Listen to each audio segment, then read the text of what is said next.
ونادى أصحاب الجنة أصحاب النار أن قد وجدنا ما وعدنا ربنا حقا۔ اور جنتی لوگ پکار کر کہیں گے جہنمیوں سے کہ ہم نے تو وہ وعدہ بالکل سچا پایا ہے جو ہمارے رب نے ہم سے کیا تھا، یعنی جن نعمتوں کا اللہ تعالیٰ نے ہم سے وعدہ کیا تھا کہ تم نیک عمل کرو گے، اللہ کی اطاعت کرو گے تو وہ یہ تمہیں انعامات ملیں گے، ہمیں وہ سب مل گئے ہیں۔ اللہ کا وعدہ ہمارے حق میں سچ ثابت ہوا ہے۔ اب وہ سوال کریں گے وَهَلْ وَجَدْتُم مَّا وَعَدَ رَبُّكُمْ حَقًّا، تو کیا تم نے بھی سچا پایا وہ وعدہ جو تمہارے رب نے تم سے کیا تھا؟ قَالُوا نَعَمْ، کہیں گے ہاں۔ اہل جہنم جواب دیں گے کہ ہاں، جو ہمارے ساتھ وعدے کیے گئے تھے وہ بھی سب پورے ہو گئے۔ جو وعیدیں ہمیں سنائی جاتی تھیں، عذاب کی جو مختلف شکلیں بتائی جاتی تھیں، آج سب کی سب حقیقت کا روپ لے کر ہمارے سامنے موجود ہیں، اور ہم ان سب مصیبتوں میں اس وقت گھرے ہوئے ہیں، ان سب سزاؤں کو ہم جھیل رہے ہیں۔ فَأَذَّنَ مُؤَذِّنٌ بَيْنَهُمْ اللَّعْنَةُ اللَّهِ عَلَى الظَّالِمِينَ، تو اس وقت پکارے گا ایک پکارنے والا ان کے درمیان کہ اللہ کی لعنت ہے ظالموں پر۔ ظالم اس لیے کہا گیا کہ جو لوگ آج اس دنیا میں اللہ کی نافرمانی کے ساتھ زندگی گزار رہے ہیں اور وہ سمجھتے ہیں کہ وہ بہت اچھی زندگی گزار رہے ہیں اور عیش و عشرت کی دنیا میں رہتے ہیں، اور جو کچھ ان کے پاس ہے وہ اللہ کا دیا ہوا ہے اور یہی ہمیں وہاں جا کے بھی ملے گا، تو یہی سب سے بڑا ظلم ہوگا جو انسان اس دنیا میں اپنے اوپر کرے گا، اور اسی کی سزا وہ آخرت میں پائے گا۔ اور یہ کون لوگ ہیں ظالم؟ الذین یصدون عن سبیل اللہ ویبغونہا عوجا، وہ لوگ جو روکتے تھے اللہ کے راستے سے اور اس راستے میں ٹیڑھ نکالتے تھے، نہ صرف یہ کہ خود ایمان نہیں لائے بلکہ دوسرے لوگوں کو بھی اللہ کے راستے سے روکنے کی حد الوسع کوشش کرتے۔ اگر کسی شخص کو دیکھتے کہ وہ نبی صلی اللہ علیہ وآلہ وسلم کی محفل کی طرف جا رہا ہے تو اسے ورغلاتے، اسے بہکاتے کہ کہیں وہ نبی صلی اللہ علیہ وآلہ وسلم کی باتوں سے متاثر ہو کر ایمان نہ لے آئے۔ وَهُمْ بِالْآخِرَةِ كَافِرُونَ، اور یہ لوگ آخرت کے منکر تھے۔ وَبَيْنَهُمَا حِجَابٌ، اور ان کے درمیان ایک پردے کی دیوار ہوگی، کن کے درمیان؟ جنتیوں اور جہنمیوں کے درمیان۔ وَعَلَى الْأَعْرَافِ رِجَالٌ يَعْرِفُونَ كُلًّا بِسِيمَاهُمْ، اور دیوار کی برجیوں پر کچھ لوگ ہوں گے جو ہر ایک کو ان کی نشانی سے پہچانتے ہوں گے۔ ذکر ہے اصحاب اعراف کا، جو اہل جنت کو بھی پہچانتے ہوں گے، اہل جہنم کو بھی پہچانتے ہوں گے۔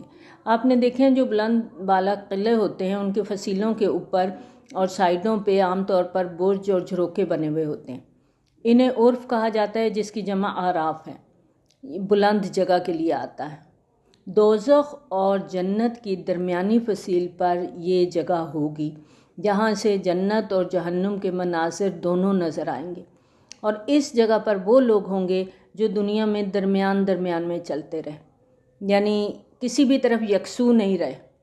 ان کے اعمال ناموں میں جو نیکیاں تھیں وہ اور جو بدعمالیاں تھیں وہ برابر ہو جائیں گی، جس وقت کی وجہ سے انہیں جہنم میں بھیجنے یا جہنم میں جھونکے جانے کا فیصلہ نہیں ہوا ہوگا، یعنی ان کا رزلٹ پینڈنگ ہوگا۔ اور آپ دیکھیں کہ امتحان کا رزلٹ آ جائے، سارے اسٹوڈنٹس جو ہیں ان کو پتہ چل جائے ایک اسٹوڈنٹ کا رزلٹ لیٹر آن ہے، وہ کتنی ٹینشن میں ہوتا ہے نا کہ پتہ نہیں میں پاس ہوں کہ فیل ہوں، پتہ نہیں میں پاس ہوں کہ فیل ہوں۔ تو وہ جو ٹائم ہے نا اس کا، وہ بڑا مشکل ٹائم ہوتا ہے۔ اسی سے سمجھیں یہ اعراف والوں کا ٹائم کتنا مشکل ٹائم ہوگا کہ ان کا رزلٹ پینڈنگ ہے، اب انہیں نہیں پتہ کہ ان کے ساتھ کیا معاملہ پیش آئے گا۔ وَنَادَوْا أَصْحَابَ الْجَنَّةِ أَن سَلَامٌ عَلَيْكُمْ، اور وہ اصحاب اعراف جنت والوں کو پکار کر کہیں گے آپ پر سلامتی ہو۔ لَمْ يَدْخُلُوهَا، جنت میں داخل نہیں ہوئے۔ وَهُمْ يَطْمَعُونَ، مگر انہیں اس کی خواہش ہوگی۔ اہل جنت کو دیکھیں گے، ان کو ان کی نعمتیں نظر آئیں گی، وہ جس طرح تکیوں پہ بیٹھے ہوں گے، مسندوں پہ ٹیک لگائے قالین بچھے ہوں گے، خدام ارد گرد ان کی خدمت کر رہے ہوں گے تو وہ انہیں سلام کہیں گے، اور ان کی اپنی شدید خواہش، شدید آرزو ہوگی کہ اللہ تعالیٰ انہیں بھی جلد از جلد جنت میں داخل کر دے۔ وَإِذَا صُرِفَتْ أَبْصَارُهُمْ تِلْقَاءَ أَصْحَابِ النَّارِ، اور جب ان کی نگاہیں پھیر دی جائیں گی۔ اب دیکھیں کہ جنت والوں کو تو وہ خود پکار رہے ہیں، لیکن جہنم والوں کی طرف ان کی نگاہیں پھیری جائیں گی، اب کیا کہیں گے؟ قالوا ربنا لا تجعلنا مع القوم الظالمین، اے ہمارے پروردگار ہمیں ان ظالموں کے ساتھ شامل نہ کرنا۔ جنت کے نظارے کے بعد پھر ان کی نگاہیں پھیر دی جائیں گی، انہیں جہنم کا منظر دکھایا جائے گا۔ جنت میں داخلے کی انہیں امید بھی ہوگی اور جہنم میں جھونکے جانے کا خوف بھی ہوگا۔ اس لیے جب اہل جنت کی طرف دیکھیں گے تو سلام کہیں گے، ساتھ ہی ان کے دلوں میں امنگیں تمنائیں جاگیں گی کہ اللہ تعالیٰ انہیں جنت والوں میں شامل کر دینا۔ جب دوسری طرف اہل جہنم پر نظر پڑے گی تو فریاد کریں گے، ربنا لا تجعلنا مع القوم الظالمین، اے پروردگار رحم کر دینا، ان ظالم لوگوں کے ساتھی ہمیں نہ بتانا۔ ونادى أصحاب الأعراف رجالا يعرفونهم بسيماهم قالوا ما أغنى عنكم جمعكم وما كنتم تستكبرون، اور پکاریں گے اہل اعراف ان لوگوں کو جنہیں وہ پہچانتے ہوں گے ان کی نشانیوں سے، کہیں گے تمہارے کچھ کام نہ آئی تمہاری جمعیت اور جو کچھ تم تکبر کیا کرتے تھے۔ اب اصحاب اعراف کو جہنم میں کچھ ایسے لوگ نظر آئیں گے جو کہ ان کے جانے پہچانے ہوں گے۔ اب وہ انہیں یاد دلائیں گے کہ تمہارے وہ جو لاؤ لشکر تھا، تمہارا جو غرور تھا، تکبر تھا، جو تمہارا جاہ و حشمت تھا، وہ سب کہاں گیا؟ یہ کیا ہوا تم لوگوں کے ساتھ؟ یہ تم لوگ کہاں ہو اور کیا بھگت رہے ہو؟ کیوں جہنم کی آگ میں دھکیل دیے گئے ہو؟ کیا انجام ہوا تم لوگوں کا؟ أَهَٰؤُلَاءِ الَّذِينَ أَقْسَمْتُمْ لَا يَنَالُهُمُ اللَّهُ بِرَحْمَةٍ، کیا یہی وہ لوگ ہیں جن کے بارے میں تم قسمیں کھایا کرتے تھے کہ نہیں نوازے گا انہیں اللہ اپنی کسی رحمت سے؟ اصحاب اعراف کو جنت والوں میں فقرائے صحابہ رضی اللہ تعالی عنہم بھی نظر آئیں گے، حضرت بلال بھی نظر آئیں گے، حضرت صہیب رومی، حضرت یاسر رضی اللہ عنہم سب نظر آئیں گے۔ غلام جو اسلام قبول کر کے دائرہ اسلام میں داخل ہوئے، وہ ان اصحاب جنت کی طرف اشارہ کر کے پھر جہنمیوں سے پوچھیں گے، یہی وہ لوگ تھے نا جن کے بارے میں تم قسمیں کھا کھا کے کہتے تھے کہ ان کو اللہ تعالیٰ کسی طرح بھی ہم پر فضیلت نہیں دے سکتا، ان تک اللہ کی کوئی رحمت پہنچ ہی نہیں سکتی، کیونکہ تمہیں زوم تھا کہ ہم تو امیر ہیں، یہ تو مفلس ہیں، نادار ہیں، گھٹیا طبقے سے تعلق رکھتے گرے پڑے لوگ ہیں، تو تم ان کے مقابلے میں بڑے دولت مند تھے، حیثیت والے، وجاہت والے، طاقت والے تھے، تم اکڑتے تھے اپنی طاقت کے اوپر، تمہیں زوم تھا اپنے مال و دولت کا۔ ادخلوا الجنت لا خوف علیکم ولا انتم تحزنون، یہ تو وہ لوگ ہیں جن سے کہا گیا ہے داخل ہو جاؤ جنت میں، تم پر کوئی خوف ہے نہ تم کسی غم سے دوچار ہوگے۔ ونادى أصحاب النار أصحاب الجنة أن أفيضوا علينا من الماء أو مما رزقكم الله، اور جہنم والے آواز دیں گے جنت والوں کو کہ کچھ تو بہا دو ہماری طرف پانی میں سے یا اس رزق میں سے جو اللہ نے تمہیں دے رکھا ہے۔ اب یہاں دیکھیں ساری اکڑ ختم ہو گئی، سارا تکبر ختم ہو گیا۔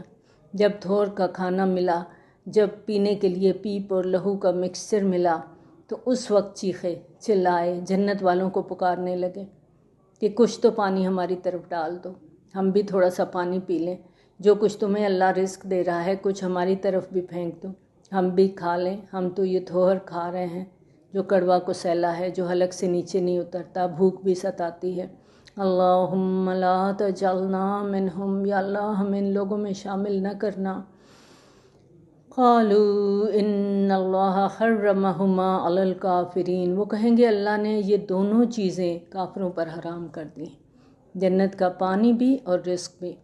یہ اہل جنت جواب دیں گے کہ ہم تو شاید تم لوگوں کو یہ چیزیں دینا بھی چاہتے، کیونکہ ہماری شرافت سے یہ بہت بعید ہے کہ ہم تمہیں کورا جواب دے دیں، لیکن اللہ نے کافروں کے لیے جنت کی تمام چیزیں حرام کر دی ہیں، ہم یہ نعمتیں تمہاری طرف نہیں بھیج سکتے۔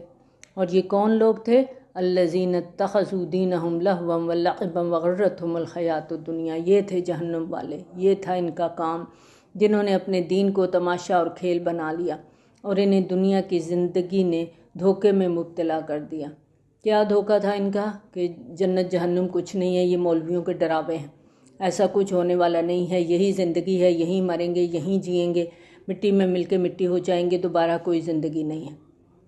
تو اسی دھوکے کی وجہ سے انہوں نے دنیا کو کھیل تماشا بنائے رکھا، اپنی انٹرٹینمنٹ میں، اپنی انجوائمنٹ میں پڑے رہے، تو آج نتیجہ کیا نکلا کہ جہنم کی آگ میں جل رہے ہیں۔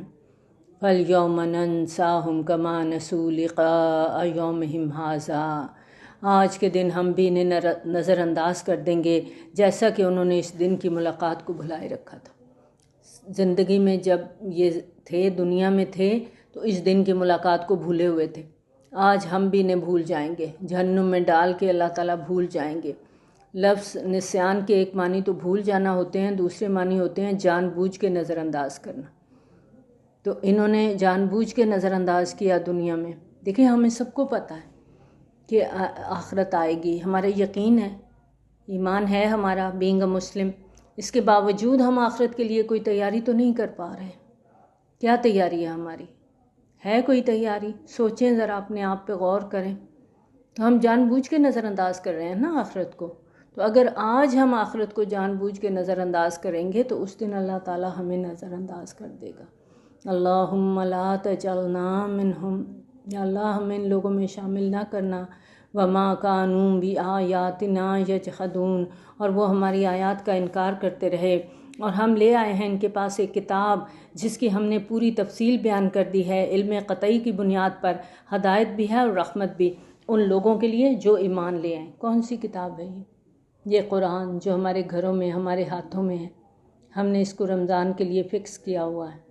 ایسا ہی ہے نا، رمضان میں بہت پڑھیں گے ہم اس کو، میکسیمم ٹائم دیں گے اس کتاب کو، لیکن جیسے ہی رمضان ختم ہوگا یہ پھر بند ہو کے الماری کے اونچے خانے میں چلی جائے گی 11 مہینوں کے لیے۔ ایسا ہے؟ ایسا نہیں کرنا، ہم نے اس کتاب کے ساتھ جڑنا ہے، کیونکہ یہ کتاب کیا ہے؟ ہدن، ہدایت ہے۔ اور ہدایت کیسے ملتی ہے؟ جب ہم سمجھ کے پڑھیں گے۔ آپ کے پاس کوئی نقشہ ہے، آپ کسی جگہ پہ جانا چاہتے ہیں، اب جب تک آپ اس نقشے سے رہنمائی نہیں لیں گے آپ تو نہیں اس جگہ پہ پہنچ جائیں گے۔ آپ کہیں میں نقشہ نہیں کھولنا، میں خود ہی چلی جاؤں گی، تو نتیجہ کیا نکلے گا؟ کبھی دائیں، کبھی بائیں، کبھی ادھر کبھی ادھر۔ جو آدھے گھنٹے کا سفر تھا وہ 2 گھنٹے میں بھی اپنے مقام کو نہیں پہنچ رہے آپ۔ تو قرآن سے ہدایت ہم لیں گے تو اپنی آخرت کی طرف صراط مستقیم ہمیں مل سکے گا نا۔ اور اس ہدایت کا فائدہ کیا ہوگا؟ رحمت، اللہ کی رحمت۔ تو اللہ کی رحمت کے امیدوار تو ہم سب ہیں، کہتے بھی ہیں ہم اللہ غفور الرحیم ہے، ایسا ہی ہے نا۔ تو پھر اللہ کی رحمت کو پانے کے لیے اس کتاب سے ہدایت لینی ہے۔ اور ہدایت کون لے گا؟ رحمت کون لے گا؟ لقوم یؤمنون، جن کے اندر ایمان ہوگا، سچا ایمان، جو دل سے یقین رکھتے ہیں کہ اللہ ہے اور ایک دن ہمارا حساب کتاب ہوگا۔ اور یہ اس کے لیے تقوی بے حد ضروری ہے کہ ہمارے دلوں کے اندر تقوی کی وہ کیفیت پیدا ہو جائے کہ کوئی دیکھے نہ دیکھے، اللہ دیکھ رہا ہے۔ هل ينظرون الا تأویلہ، یہ کس چیز کا انتظار کر رہے ہیں سوائے اس کی حقیقت کے مشاہدے کے؟ یعنی یہ لوگ جو آیات عذاب ہیں جن کو آج ان کو سنایا جا رہا ہے، سمجھایا جا رہا ہے، یہ اس کے عملی ظہور کا انتظار کر رہے ہیں۔ یہ انتظار کر رہے ہیں کہ وقفہ مہلت کا یہ بند ٹوٹ جائے اور ان کے اوپر عذاب آ جائے۔ کیا یہ لوگ اپنے لیے بھیانک انجام کا انتظار کر رہے ہیں؟ جس دن یہ ظاہر ہو جائے گا تو کہیں گے وہ لوگ جنہوں نے پہلے اسے نظر انداز کیے رکھا تھا کہ یقیناً ہمارے پروردگار کے رسول حق کے ساتھ آئے تھے، اس وقت مان جائیں گے۔ پھر کیا کہیں گے؟ ہے کوئی ہمارے لیے سفارش کرنے والا کہ ہماری شفاعت کرے، یا کوئی صورت کہ ہمیں دنیا میں لوٹا دیا جائے تاکہ ہم عمل کریں اس کے برعکس جو کچھ پہلے کرتے رہے تھے؟ اب منت پہ اتر آئیں گے، ترلے جس کو کہتے ہیں نا، کہ ہمیں کوئی سفارش مل جائے جو ہماری جان چھڑوا دے اس عذاب سے، یا پھر ہمیں ایک دفعہ دنیا میں واپسی ہو جائے، ایک دفعہ ہم دنیا میں جائیں اور پھر ہم وہ عمل کر کے آئیں جو اللہ کو مطلوب ہے، اور وہ عمل نہ کریں جو پہلے کر کے آئے تھے۔ اللہ تعالیٰ فرماتے ہیں قد خسروا انفسهم وضل عنهم ما كانوا يفترون، وہ تو اپنے آپ کو برباد کر چکے، جو جھوٹ وہ گھڑتے رہے وہ ان سے گم ہو گیا۔ اس دن وہ لوگ جو دوبارہ دنیا میں جانے کی خواہش کریں گے لیکن ان کو کوئی موقع فراہم نہیں کیا جائے گا، یہ وہ لوگ ہیں جنہوں نے اپنی جان کو خسارے میں ڈالا، اور جو بھی جھوٹ انہوں نے گھڑ رکھے تھے، جو سفارشی بنا رکھے تھے، کسی کا دامن پکڑ رکھا تھا، کسی کا پلو تھاما ہوا تھا، یقین تھا کہ یہ مجھے جنت میں لے جائے گا، اس کا پلو پکڑ کے میں تو سیدھے جنت میں جانا ہے، وہ سب اس دن گم ہو جائیں گے۔ ان ربکم اللہ الذی خلق السماوات والارض فی 6 ایام ثم استوی علی العرش، بے شک تمہارا پروردگار وہی اللہ ہے جس نے پیدا کیا آسمان اور زمین 6 دنوں میں، پھر وہ عرش پر متمکن ہوا۔ عرش کی حقیقت اور اللہ تعالیٰ کے عرش پر متمکن ہونے کی کیفیت ہمارے تصور سے بالاتر ہے۔ یہ کیسے ہوگا، اس کی حقیقت اللہ ہی جانتے ہیں۔ اور عالم غیب کی خبریں دینے والی اس طرح کی قرآنی آیات مستقل طور پر آیات متشابہات میں آتی ہیں۔ جن آیات میں کچھ سائنسی حقائق بیان ہوئے ہیں، ان میں سے اکثر کی جو صداقت ہے وہ سائنسی ترقی کی وجہ سے منکشف ہو گئی ہے، وہ محکمات کے درجے پر آ چکی ہیں، لیکن اس طرح کی آیات متشابہات ہیں۔ یغشی اللیل النہار یطلبہ حثیثا، وہ ڈھانپ دیتا ہے رات کو دن میں جو اس کے پیچھے لگا آتا ہے دوڑتا ہوا، یعنی دن رات کے پیچھے آتا ہے، رات دن کے پیچھے آتی ہے۔ اور اس نے سورج اور چاند اور ستارے پیدا کیے جو اس کے حکم سے اپنے اپنے کاموں میں لگے ہوئے ہیں۔ سورج، چاند اور ستاروں کے مسخر ہونے کا مطلب یہ ہے کہ جو بھی قاعدہ قانون اللہ تعالیٰ نے ان کے لیے مقرر کیا ہے وہ اس کی اطاعت کر رہے ہیں، اور اس کا مشاہدہ ہم ہر روز دیکھتے ہیں کہ کس طرح سورج اپنے وقت پہ نکلتا ہے، وقت پہ غروب ہوتا ہے، چاند اپنے ٹائم پہ طلوع ہوتا ہے اور اپنے 28 دن 29 دن 30 دن پورے کر کے اور اس کے بعد پھر نیا چاند طلوع ہو جاتا ہے۔ اللہ لہ الخلق والامر، آگاہ ہو جاؤ، اسی کے لیے ہے خلق اور اسی کے لیے ہے حکم۔ اس جملے کا ایک تو سادہ سا مفہوم ہے کہ یہ کائنات اللہ تعالیٰ نے تخلیق کی ہے، اس میں اسی کا حکم ہے، یعنی طبعی جو احکام ہیں اسی کے بنائے ہوئے ہیں جس کے مطابق کائنات کا یہ نظام چل رہا ہے، اور احکام شرعیہ جو اوامر اور نواہی ہیں وہ بھی اللہ نے اتارے کہ انسان ان کے مطابق اپنی زندگی گزارے۔ مفسرین نے اس کا ایک اور مفہوم کیا ہے کہ کائنات میں تخلیق 2 سطح پر ہوئی ہے، اس لحاظ سے یہ 2 الگ الگ عالم ہیں، ایک عالم خلق ہے، دوسرا عالم امر ہے۔ عالم امر میں عدم محض سے تخلیق ہوتی ہے، یعنی اس تخلیق کے لیے بس کن کہا جاتا ہے تو چیز وجود میں آ جاتی ہے، اس کے لیے نہ وقت درکار ہے نہ کسی مادے کی ضرورت ہے۔ فرشتوں، انسانی ارواح اور وحی کا تعلق عالم امر سے ہے، اس لیے ان کے سفر کرنے کے لیے کوئی وقت درکار نہیں ہوتا۔ فرشتے آنکھ جھپکنے میں زمین سے 7ویں آسمان پر پہنچ جاتے ہیں۔ دوسری طرف عالم خلق ہے جس میں ایک شے سے کوئی دوسری چیز طبعی قوانین اور قواعد و ضوابط کے مطابق بنتی ہے، اس میں مادہ بھی درکار ہوتا ہے، وقت بھی لگتا ہے۔ جیسے رحم مادر میں بچے کی تخلیق ہے، کئی ماہ لگتے ہیں۔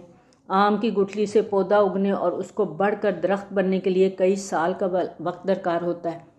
اور عالم خلق میں جب زمین اور آسمانوں کی تخلیق ہوئی تو قرآن کے مطابق 6 دنوں میں مکمل ہوئی۔ 6 دنوں کی حقیقت کیا ہے یہ اللہ تعالیٰ جانتے ہیں کہ اس سے کتنا زمانہ مراد ہے۔ ہو سکتا ہے یہ دورانیہ کئی لاکھ سال پر محیط ہو، کیونکہ قرآن کے مطابق اللہ تعالیٰ کا ایک دن ہمارے 1000 سال کے برابر ہے۔ تبارک اللہ رب العالمین، بہت بابرکت ہے اللہ جو تمام جہانوں کا رب ہے۔ ادعوا ربکم تضرعا وخفیہ انہ لا یحب المعتدین، پکارتے رہا کرو اپنے رب کو عاجزی کے ساتھ اور چپکے چپکے، یقیناً وہ حد سے گزرنے والوں کو پسند نہیں کرتا۔ اور زمین میں اس کی اصلاح کے بعد فساد مت مچاؤ، اور اللہ کو پکارا کرو خوف اور امید کے ساتھ۔ اللہ کو پکارنے، اللہ تعالیٰ سے دعا کرنے کے 2 پہلو پہلے بتائے گئے کہ اللہ کو جب پکارو گڑ گڑاتے ہوئے پکارو، چپکے چپکے پکارو، دل میں پکارو۔ اب مزید فرمایا کہ اللہ کے ساتھ تمہارا معاملہ کیسا رہنا چاہیے کہ ایک طرف خوف کا احساس بھی ہو کہ کہیں اللہ کی پکڑ نہ ہو، کہیں کوئی سزا نہ ملے، دوسری طرف اللہ کی مغفرت اور اس کی رحمت کی قوی امید بھی دل کے اندر ہو۔ لہٰذا فرمایا اللہ سے دعا کرتے ہوئے تمہاری دلی اور روحانی کیفیت ان دونوں کے درمیان ہونی چاہیے، خوف اور امید کے ساتھ۔ ان رحمت اللہ قریب من المحسنین، یقیناً اللہ کی رحمت اہل احسان بندوں کے بہت ہی قریب ہے۔ اور محسنین کون ہیں؟ سورۃ آل عمران یاد کریں، دیکھیں ان آیات کو دوبارہ، پھر بار بار قرآن میں محسنین کے بارے میں بتایا گیا۔ تو اب ہمیں کیا کرنا ہے؟ احسان کے لیول پہ کام کرنا ہے، محسنین کے درجے پر جانا ہے۔ یہ قرآن ہم اسی لیے سیکھ رہے ہیں، اسی لیے اس کو پڑھ رہے ہیں، سمجھ رہے ہیں، تاکہ محسنین کے درجے پر پہنچ جائیں، کیونکہ یہ وہ درجہ ہے جو جنت والوں کا درجہ ہے۔ وَهُوَ الَّذِي يُرْسِلُ الرِّيَاحَ بُشْرًا بَيْنَ يَدَيْ رَحْمَتِهِ، اور وہی ہے جو بھیجتا ہے ہوائیں خوشخبری دیتے ہوئے اس کی رحمت کے آگے آگے، یعنی ابر رحمت سے پہلے ہواؤں کے ٹھنڈے جھونکے گویا خوشخبری دیتے ہیں کہ اب بارش آئے گی۔ اور اس کیفیت کا صحیح ادراک کرنے کے لیے آپ امیجن کریں کسی ایسے خطے کو کہ بالکل زمین مردہ ہو چکی ہے، بے آب و گیا ہے، بارش نہیں ہوئی، لوگ آسمان کی طرف نظریں لگائے بارش کا انتظار کر رہے ہیں کہ اگر بارش نہ ہوئی تو بیج اور محنت دونوں ضائع ہو جائیں گے۔ پھر اللہ کی رحمت آتی ہے، ٹھنڈی ٹھنڈی ہوا کے جھونکے خوشخبری سناتے ہیں کہ اللہ کی رحمت آنے والی ہے، تو وہاں کے جو رہنے والے ہیں ان کے لیے اس سے بڑی خوشخبری اور کوئی ہو نہیں سکتی کہ بارش آ جائے۔ حَتَّىٰ اِذَا أَقَلَّتْ سَحَابًا ثِقَالًا، یہاں تک کہ وہ ہوائیں اٹھا لاتی ہیں بڑے بڑے بھاری بادل۔ یہ بادل کس قدر بھاری ہوتے ہیں، ان کا وزن انسانی حساب و شمار میں آنا ممکن نہیں۔ یہ اللہ تعالیٰ کی قدرت ہے، اللہ کی حکمت ہے کہ لاکھوں ٹن پانی جو بادلوں کی شکل میں ہوتا ہے ہوائیں روئی کے گالوں کی طرح اڑائے پھرتی ہیں۔ سُقْنَاهُ لِبَلَدٍ مَّيِّتٍ، تو ہم ہانک دیتے ہیں اس بادل کو مردہ زمین کی طرف۔ ہوائیں ہمارے حکم سے اس بادل کو کسی بے آب و گیا وادی کی طرف لے جاتی ہیں، اور جب بارش برستی ہے تو وادی میں نئی زندگی کی خوشخبری آ جاتی ہے۔ فَأَنزَلْنَا بِهِ الْمَاءَ فَأَخْرَجْنَا بِهِ مِن كُلِّ الثَّمَرَاتِ، پھر ہم اس سے پانی برساتے ہیں اور پھر اس سے ہر طرح کے میوے نکالتے ہیں۔ بارش کے بعد خشک اور مردہ زمین گھاس، فصلوں، پھلدار پودوں کی شکل میں اپنے خزانے اگلتی ہے۔ كَذَلِكَ نُخْرِجُ الْمَوْتَىٰ لَعَلَّكُمْ تَذَكَّرُونَ، اس طرح ہم مردوں کو نکال لائیں گے تاکہ تم نصیحت حاصل کرو۔ بادلوں اور ہواؤں کے مظاہر کی جو تفصیل بیان کر کے ایک عام ذہن والے شخص کو بھی سمجھایا جا رہا ہے کہ حیات بعد الموت کی حقیقت کی طرف تمہیں متوجہ ہونا ہے۔ مردہ زمین کو دیکھو، اس کے اندر زندگی کے کوئی بھی آثار نہیں تھے، حشرات الارض پرندے تک وہاں نظر نہیں آتے تھے، باسی زمین کے مایوس ہو چکے تھے، لیکن جب اس مردہ زمین پہ بارش برسی تو زندگی آ گئی اور دیکھتے ہی دیکھتے ہری بھری ہو گئی۔ بنجر زمین ہریالی کی سبز پوشاک پہن کے دلہن کی طرح سج گئی، پرندے بھی آنے لگے اور بھی حشرات الارض آنے لگے اور اس کے رہنے والوں کی رونقیں بحال ہو گئیں، یعنی بارش کی وجہ سے زندگی پوری چہل پہل کے ساتھ جلوہ گر ہو گئی۔ اس آسان تشبیہ سے ایک عام ذہنی استعداد رکھنے والے انسان کو بھی حیات بعد الموت کی کیفیت آسانی سے سمجھ میں آ جانی چاہیے کہ زمین کے اندر پڑے ہوئے مردے بھی گویا بیجوں کی مانند ہیں۔ جب اللہ کا حکم آئے گا تو یہ نباتات کی مانند پھوٹ کے باہر نکل آئیں گے، اور زرخیز زمین تو اپنے رب کے حکم سے اپنا سبزہ نکالتی ہے، اور جو زمین خراب ہے وہ کچھ نہیں نکالتی مگر کوئی ناقص سی چیز۔ كَذَلِكَ نُصَرِّفُ الْآيَاتِ لِقَوْمٍ يَشْكُرُونَ، اس طرح ہم اپنی آیات کو گردش میں لاتے ہیں ان لوگوں کے لیے جو ان کی قدر کرنے والے ہیں۔ اللہ تعالیٰ قرآن کے ذریعے سے مختلف نشانیوں کو مختلف انداز سے بار بار متعارف کراتے ہیں تاکہ لوگ ان کو پہچانیں اور ان کی قدر کریں۔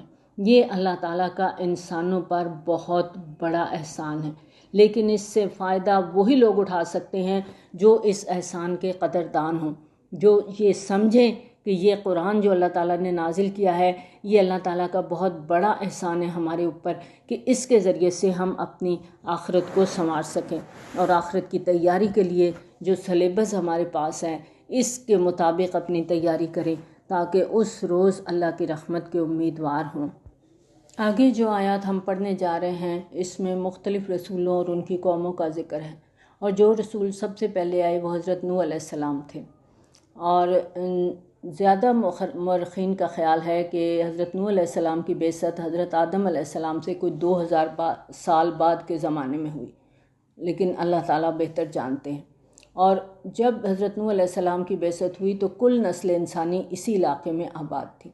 جب آپ کی قوم آپ کی دعوت پر ایمان نہ لائی اور پانی کے عذاب سے انہیں تباہ کر دیا گیا، یہ وہ علاقہ ہے جہاں تباہ کن سیلاب آیا تھا جو طوفان نوح کے نام سے جانا جاتا ہے، اور یہیں پر کوہ جوتی میں ارارات کی وہ پہاڑی ہے جہاں حضرت نوح علیہ السلام کی کشتی لنگر انداز ہوئی تھی۔ پھر حضرت نوح علیہ السلام کے 3 بیٹوں سے دوبارہ نسل انسانی چلی۔ آپ کا ایک بیٹا سام تھا، اس کی نسل سے سامی قومیں وجود میں آئیں۔ انہی قوموں میں ایک قوم عاد تھی جو جزیرہ نماں عرب کے بالکل جنوب میں واقع تھی۔ آج کل یہ علاقہ بڑا خطرناک قسم کا ریگستان ہے، لیکن اس زمانے میں قوم عاد کا مسکن یہ علاقہ بہت سرسبز اور شاداب تھا۔ اس قوم کی طرف حضرت ہود علیہ السلام کو بھیجا گیا اور آپ کی دعوت کو اس قوم نے رد کیا تو یہ بھی ہلاک کر دی گئی، اور اس قوم کے بچے کچے لوگ اور حضرت ہود علیہ السلام وہاں سے نقل مکانی کر کے جزیرہ نماء عرب کے شمال مشرقی کونے میں خلیج عقبہ کے نیچے مغربی ساحل کے علاقے میں جا کر آباد ہوئے، اور ان کی نسل کو قوم سمود کے نام سے جانا جاتا ہے۔ ان کی طرف حضرت صالح علیہ السلام کو بھیجا گیا۔ اس قوم نے بھی اپنے رسول کی دعوت کو رد کیا، جس پر انہیں بھی ہلاک کر دیا گیا۔ یہ لوگ پہاڑوں کو تراش کر کے عالی شان عمارات بنانے میں ماہر تھے، اور پہاڑوں کے اندر کھدے ہوئے ان کے محلات اور بڑے بڑے ہال آج بھی موجود ہیں۔ اور قوم سمود کے اس علاقے سے ذرا اوپر خلیج عقبہ کے داہنی طرف مدین کا علاقہ ہے، جہاں پہ وہ قوم آباد تھی جن کی طرف حضرت شعیب علیہ السلام کو بھیجا گیا تھا۔ اور مدین کے علاقے سے تھوڑا آگے ڈیڈ سی ہے، جس کے ساحل پر صدوم اور آمورہ کے شہر آباد تھے۔ ان شہروں میں حضرت لوط علیہ السلام کو بھیجا گیا تھا۔ صرف قوم فرعون جو تھی وہ مصر میں آباد تھی، جہاں پر حضرت موسیٰ علیہ السلام مبعوث ہوئے تھے۔ حضرت ابراہیم علیہ السلام کے ایک بیٹے کا نام مدین تھا، ان کی اولاد میں حضرت شعیب علیہ السلام کی بعثت ہوئی، اور حضرت ابراہیم علیہ السلام ہی کے بیٹے حضرت اسماعیل علیہ السلام جو حجاز میں مکہ میں آباد ہوئے، پھر حجاز میں ہی نبی آخر الزمان صلی اللہ علیہ وآلہ وسلم کی بعثت ہوئی۔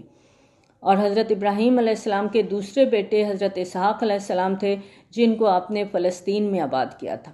اور حضرت اسحاق علیہ السلام کے بیٹے حضرت یعقوب، جن سے بنی اسرائیل کی نسل چلی۔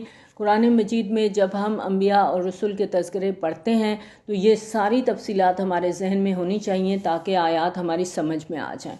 لقد ارسلنا نوحا الی قومہ، ہم نے بھیجا نوح علیہ السلام کو اس کی قوم کی طرف، تو اس نے کہا یا قوم اعبدوا اللہ ما لکم من الہ غیرہ، اے میری قوم کے لوگو اللہ کی بندگی کرو، تمہارا کوئی معبود اس کے سوا نہیں۔ مجھے تمہارے بارے میں اندیشہ ہے ایک بڑے دن کے عذاب کا، یعنی مجھے اندیشہ ہے کہ اگر تم لوگ مشرکانہ افعال کرتے رہو گے، اللہ تعالیٰ کی نافرمانیوں کا ارتکاب کرتے رہو گے تو بہت بڑے عذاب میں پکڑے جاؤ گے۔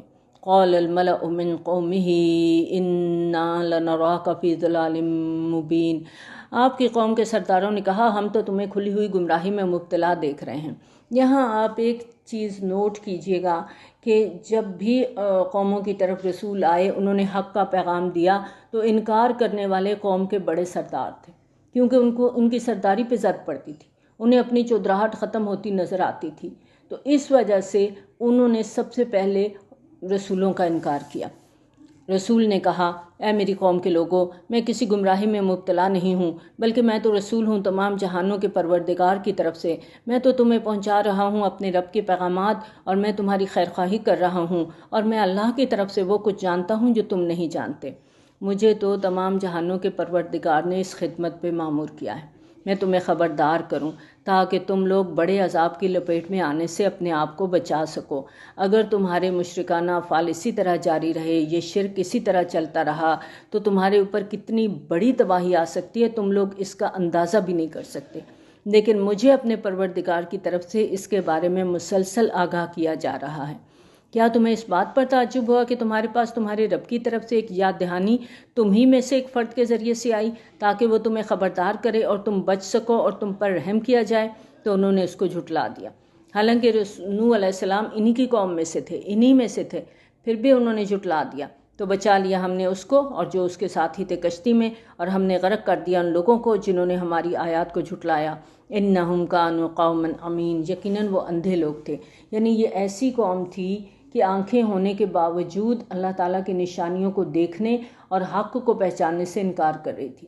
حضرت نوح علیہ السلام کے ساتھی اہل ایمان بہت تھوڑے لوگ تھے۔ حضرت نوح علیہ السلام نے 950 سال تک اپنی قوم کو دعوت دی، اور تھوڑے لوگ ایمان لائے جو آپ کے ساتھ کشتی میں سیلاب میں محفوظ رہے، اور آپ کے 3 بیٹوں میں سے حضرت سام کی اولاد میں سے پھر عاد نام کے ایک سردار بہت مشہور ہوئے، اور انہی کے نام پر قوم عاد وجود میں آئی۔ وَإِلَىٰ عَادٍ أَخَاهُمْ هُودًا، اور قوم عاد کی طرف ہم نے ان کے بھائی ہود علیہ السلام کو بھیجا۔ اس نے کہا اے میری قوم کے لوگو، اللہ کی بندگی کرو، تمہارا کوئی معبود اس کے سوا نہیں، کیا تم لوگ ڈرتے نہیں؟ حضرت ہود علیہ السلام نے بھی وہی پیغام دیا جو حضرت نوح علیہ السلام نے اپنی قوم کو دیا تھا۔ آپ کے قوم کے سرداروں نے جنہوں نے انکار کیا تھا کہا ہم تو تمہیں کسی حماقت میں مبتلا دیکھتے ہیں اور ہم تم کو جھوٹوں میں گمان کرتے ہیں۔ یہاں بھی آپ دیکھیں کہ سردار ہی انکار کر رہے ہیں، یعنی تم جھوٹا دعویٰ کر رہے ہو، تم پر کوئی وحی وغیرہ نہیں آئی۔ رسول نے کہا، اے میری قوم کے لوگوں، مجھ پر کوئی حماقت طاری نہیں ہوئی، بلکہ میں تو رسول ہوں تمام جہانوں کے پروردگار کی طرف سے۔ میں تو اپنے پروردگار کے پیغام تمہیں پہنچا رہا ہوں اور تمہارا دیانتدار اور خیرخواہ ہوں۔ میں تو وہی بات تم تک پہنچا رہا ہوں جو اللہ کی طرف سے مجھے بتائی جا رہی ہے، اس لیے کہ مجھے تمہاری بھلائی مطلوب ہے۔ میں تمہارا قابل اعتماد خیرخواہ ہوں۔ میں چاہتا ہوں کہ تم اللہ کے عذاب سے اپنے آپ کو بچا لو۔ کیا تمہیں تعجب ہے اس بات پر کہ تمہارے پاس تمہارے رب کی طرف سے نصیحت آ گئی ہے تم ہی میں سے ایک شخص کے ذریعے، تاکہ وہ تمہیں خبردار کرے؟ اور ذرا یاد کرو جب اللہ نے تمہیں قوم نوح کے بعد ان کا جانشین بنایا اور تمہیں جسمانی اعتبار سے بڑی کشادگی عطا فرمائی۔ یہ قوم نوح جب تباہ و برباد ہو گئی تو اللہ تعالیٰ نے قوم عاد کو عروج عطا فرمایا۔ یہ بڑے قداور اور جسیم لوگ تھے اور اس قوم کو اللہ تعالیٰ نے دنیاوی طور پہ بڑا عروج بخشا تھا۔ یہ بڑے بڑے ستونوں والے شاندار محلات بناتے تھے۔ شداد اسی قوم کا بادشاہ تھا اور اس نے کہتے ہیں کہ بہشت ارضی بنائی تھی۔ اب اس کی جنت اور اس شہر کے کھنڈرات کا سراغ اب ملا ہے اور یہ کھنڈرات جزیرہ نمایاں عرب کے جنوبی صحرا میں دریافت ہوئے ہیں، جہاں کی ریت اتنی باریک ہے کہ وہاں آمد و رفت بہت مشکل ہے۔ اور اس علاقے میں سیٹلائٹ کے ذریعے سے زیر زمین شداد کے اس شہر کا سراغ ملا ہے جس کی فصیل پر 35 برج تھے۔ وَاذْكُرُوا آلَاءَ اللَّهِ لَعَلَّكُمْ تُفْلِحُونَ، تو اللہ کے احسانات کو یاد کرو تاکہ تم فلاح پا جاؤ۔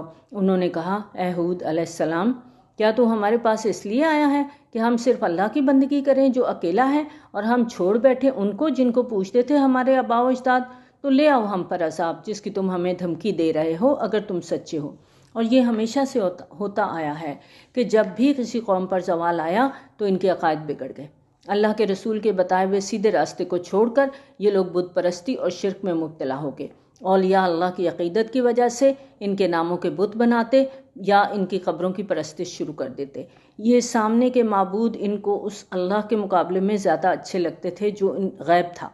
ان حالات میں جب بھی کوئی رسول آ کر کسی ایسی مشرک قوم کو بت پرستی سے منع کرتا اور انہیں ایک اللہ کی بندگی کی تلقین کرتا تو اپنے ماحول کے مطابق ان کا پہلا جواب یہی ہوتا تھا کہ کیا ہم سارے خداؤں کو ٹھکرا کے صرف ایک اللہ کو معبود بنا لیں؟ یہ کیسی بات ہے؟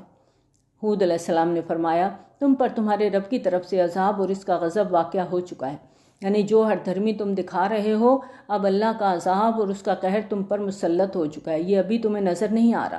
کیا تم مجھ سے جھگڑا کر رہے ہو ان ناموں کے بارے میں جو تم نے اور تمہارے آباء و اجداد نے رکھ لیے؟ یہ جو تم نے مختلف ناموں کے بت بنا رکھے ہیں اور ان کی پوجا کرتے ہو، ان کی کوئی حقیقت نہیں ہے، یہ فرضی نام ہیں جو تم نے اور تمہارے آباء و اجداد نے بغیر کسی سند کے رکھے ہوئے ہیں۔ اولیاء اللہ کے نام، بزرگوں کے نام، بتوں کے نام یہ خود انسانوں نے رکھے ہوئے ہیں، اللہ تعالیٰ نے کوئی دلیل نہیں دی، اللہ نے اس کے لیے کوئی سند نہیں اتاری۔ تو ٹھیک ہے، تم بھی انتظار کرو، میں بھی تمہارے ساتھ انتظار کرتا ہوں کہ کب تک اللہ تعالیٰ تمہیں مہلت دیتا ہے، کب اس کی طرف سے تم پر عذاب کا فیصلہ آ جاتا ہے۔ تو ہم نے بچا لیا اس کو اور جو اہل ایمان لوگ تھے اس کے ساتھ اپنی رحمت سے، اور ہم نے جڑ کاٹ دی اس قوم کی جنہوں نے ہماری آیات کو جھٹلایا اور وہ ایمان لانے والے نہیں تھے۔ ان پر جو عذاب آیا تھا وہ ٹھنڈی یخ تیز ہوا کا عذاب آیا تھا، اور کہتے ہیں 7 دن اور 8 راتوں تک مسلسل تیز آندھی چلتی رہی اور انہیں پٹک پٹک کے گراتی رہی، اور اس آندھی کی وجہ سے تمام لوگ ہلاک ہو گئے۔ اور یہ بات ہمارے ذہن میں کلیئر ہونی چاہیے کہ جب بھی کسی قوم پر عذاب کا فیصلہ ہوا تو اللہ کے رسول اور اہل ایمان کو وہاں سے ہجرت کا حکم آ جاتا تھا۔ چنانچہ آندھی کے اس عذاب سے پہلے حضرت ہود علیہ السلام اور آپ کے ساتھی وہاں سے ہجرت کر کے چلے گئے، اور اس کے بعد قوم سمود آئی تھی۔ تو قوم سمود کی طرف بھیجا ہم نے ان کے بھائی صالح علیہ السلام کو۔ حضرت ہود علیہ السلام اور ان کے اہل ایمان ساتھی جزیرہ نمایاں عرب کے جنوبی علاقے سے ہجرت کر کے شمال مغربی کونے میں جا کے آباد ہو گئے، جو کہ ہجر کا علاقہ کہلاتا ہے۔ یہاں ان کی نسل آگے بڑھی اور یہ جو قوم تھی یہ سمود کے نام سے مشہور ہوئی۔ اب ان کی طرف حضرت صالح علیہ السلام بھیجے گئے تو حضرت صالح علیہ السلام نے اپنی قوم کو وہی نصیحت کی جو ہر رسول نے اپنی قوم کو کی کہ اے میری قوم، عبادت کرو اللہ کی جس کے سوا تمہارا کوئی معبود نہیں، تمہارے پاس تمہارے رب کی طرف سے ایک خاص نشانی آ گئی ہے۔ حضرت صالح علیہ السلام اور تمام انبیاء علیہم السلام اور رسولوں کی ایک ہی دعا رہی ہے۔ اور یہاں پر جو بینہ کی بات ہوئی، اس سے مراد وہ اونٹنی ہے جو ان کے مطالبے پر معجزانہ طور پر چٹان سے نکلی تھی۔ اور حضرت نوح اور حضرت ہود علیہم السلام کے بارے میں کسی معجزے کا ذکر قرآن مجید میں نہیں ہے۔ معجزے کا ذکر سب سے پہلے حضرت صالح علیہ السلام کے بارے میں آتا ہے۔ هذه ناقۃ اللہ لکم آیۃ فذروها تأکل فی ارض اللہ ولا تمسوها بسوء فیأخذکم عذاب علیم۔ یہ اللہ کی اونٹنی ہے، تمہارے لیے ایک نشانی، تو اسے چھوڑے رکھو، یہ اللہ کی زمین میں چرتی پھرے، اور اسے نہ چھونا کسی برے ارادے سے، ورنہ دردناک عذاب تمہیں آ پکڑے گا۔ یہ اونٹنی تمہارے مطالبے پر تمہاری نگاہوں کے سامنے چٹان سے برآمد ہوئی ہے، اب اسے کوئی نقصان پہنچانے کی کوشش نہ کرنا، ورنہ اللہ کا عذاب تمہیں پکڑ لے گا۔ اور یاد کرو جب اس نے تمہیں جانشین بنایا قوم عاد کے بعد، اور تمہیں جگہ دی زمین میں، تم اس کے نرم میدانوں میں محل تعمیر کرتے ہو اور پہاڑوں کو تراش کر اپنے لیے گھر بناتے ہو۔ میدانی علاقوں میں بھی یہ لوگ عالیشان محلات تعمیر کرتے تھے اور پہاڑوں کو تراش کے بڑے خوبصورت گھر بناتے تھے۔ اب ان کے محلات کا کوئی نام و نشان نہیں ہے، البتہ پہاڑوں سے تراش کر جو انہوں نے گھر بنائے ہوئے تھے ان کے کھنڈرات آج بھی اس علاقے میں موجود ہیں۔ اور یہ قوم سمود حضرت ابراہیم علیہ السلام سے پہلے گزری ہے، قوم عاد اس سے بھی پہلے تھی، تو اس طرح قوم سمود کا زمانہ تقریباً آج سے 6000 سال پہلے کا ہے، جبکہ قوم عاد کو گزرے اب تقریباً 7000 سال ہو چکے ہیں۔ فَاذْكُرُوا آلَاءَ اللَّهِ وَلَا تَعْثَوْا فِي الْأَرْضِ مُفْسِدِينَ، تو اللہ کی نعمتوں کو یاد رکھو اور مت پھرو زمین میں فساد مچاتے ہوئے۔ قال الملأ الذین استکبروا، یہاں پر بھی آپ دیکھیں اب سردار پھر رسول کی مخالفت کر رہے ہیں۔ آپ کی قوم کے متکبر سرداروں نے ان لوگوں سے کہا جو دبا لیے گئے تھے اور جو ان میں سے ایمان لے آئے تھے، کیا تم لوگوں کا خیال ہے کہ یہ صالح اپنے رب کی طرف سے بھیجا گیا ہے؟ انہوں نے کہا ہاں، ہم تو جو کچھ ان کو دے کر بھیجا گیا ہے اس پر ایمان رکھتے ہیں۔ حضرت صالح علیہ السلام کی قوم کے غریب، دبے ہوئے اور کمزور اہل ایمان لوگوں سے ان کے سردار بڑے متکبرانہ انداز سے مخاطب ہو کر کہتے تھے کہ تمہیں اس بات کا یقین ہے کہ یہ واقعی رب کی طرف سے بھیجے گئے ہیں؟ تو وہ لوگ اتنے ہی یقین سے جواب دیتے تھے کہ جو کچھ آپ کے رب نے آپ کو دیا ہے ہم اس پر ایمان لے آئے ہیں اور ان سارے احکامات کو سچ مانتے ہیں۔ اس پر وہ استکبار کرنے والے کہتے کہ جس چیز پر تم ایمان لائے ہو ہم اس کا انکار کرتے ہیں۔ تو انہوں نے اونٹنی کی کونچیں کاٹ ڈالیں اور اپنے رب کے حکم کی سرتابی کی۔ یہ اونٹنی ان کی فرمائش پر چٹان سے برآمد ہوئی تھی، مگر پھر بھی یہ ان کے لیے بہت بڑی آزمائش بن گئی تھی، کیونکہ اب اس کو کچھ کہنے کی نہیں تھا، منع کیا گیا تھا کہ اس کو کوئی نقصان نہ پہنچانا۔ تو یہ ان کی فصلوں میں جہاں چاہتی پھرتی، جو چاہتی کھاتی، اور اس کی خوراک بھی غیر معمولی حد تک زیادہ تھی۔ پانی پینے کے لیے بھی پھر اس کی باری مقرر کی گئی کہ ایک دن ان کے تمام جانور پانی پیتے، دوسرے دن اکیلی تمام پانی پی جاتی تھی۔ رفتہ رفتہ یہ سب کچھ ان کے لیے ناقابل برداشت ہو گیا اور آخر کار ان سرداروں نے سازش کے ذریعے سے اونٹنی کو ہلاک کر دیا۔ وَقَالُوا يَا صَالِحُ ائْتِنَا بِمَا تَعِدُنَا إِن كُنتَ مِنَ الْمُرْسَلِينَ، اور کہا اے صالح لے آؤ ہم پر وہ عذاب جس سے تم ہمیں ڈراتے ہو اگر واقعی تم رسول ہو۔ یہ حضرت صالح علیہ السلام کو انہوں نے چیلنج کے انداز میں کہا کہ ہم نے تمہاری اونٹنی کو مار ڈالا ہے، تم نے کہا تھا اس کو کوئی نقصان نہ پہنچانا، اب اگر واقعی تم اللہ کے رسول ہو تو پھر ہمارے اوپر عذاب لے آؤ جس کا تم ڈراوا دیتے رہتے ہو۔ فَأَخَذَتْهُمُ الرَّجْفَةُ، اب کیا ہوا، انہیں زلزلے نے پکڑ لیا، پھر وہ پڑے رہ گئے اپنے گھروں میں اوندے، ان کے گھر ہی ان کی قبریں بن گئیں۔ تو صالح علیہ السلام نے ان سے پیٹھ موڑ لی اور کہا، میری قوم کے لوگوں، میں نے تو تمہیں اپنے رب کا پیغام پہنچا دیا تھا اور میں نے تمہاری خیرخواہی کی، لیکن تم تو خیرخواہوں کو پسند نہیں کرتے۔ اب آگے لوط علیہ السلام کا ذکر آ رہا ہے جو حضرت ابراہیم علیہ السلام کے بھتیجے تھے، عراق کے رہنے والے تھے، سامیون نسل تھے۔ آپ نے حضرت ابراہیم علیہ السلام کے ساتھ ہجرت کی تھی اور اللہ تعالیٰ نے حضرت لوط علیہ السلام کو رسالت سے سرفراز فرما کر سدوم اور عمورہ کی بستیوں کی طرف مبعوث فرمایا تھا، اور یہ دونوں شہر بحیرہ مردار کے کنارے اس زمانے کے دو بڑے اہم تجارتی مرکز تھے۔